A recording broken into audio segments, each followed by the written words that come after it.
Okay. Any other questions? Yeah, go ahead. Rabbi,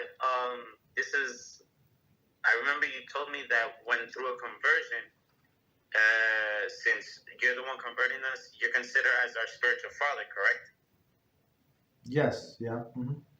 Okay, so this ties into this. Let's say, okay, so when we're, let's say, in Beezrat HaShem, when we get married, who does the family of the woman meet? Does they meet you, right? Or do they meet, can they meet our natural born parents, or how does that go on?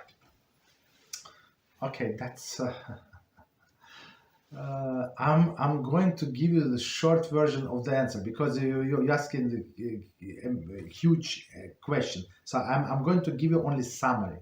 So in other classes, if you want, we can develop.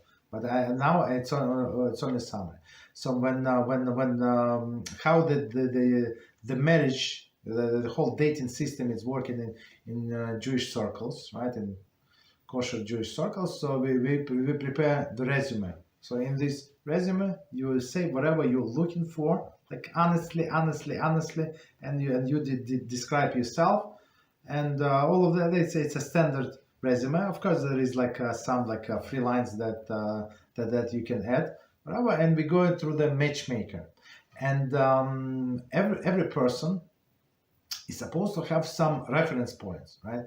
So sometimes it's their rabbi, sometimes it's their rabbis and their co-worker and his friend, your friend, whatever people that know you the most, right? And she would have this lady would this lady also going to have her like a contact points, so the reference, and then the reference would call each other and ask all of the questions, right? That were not on a resume.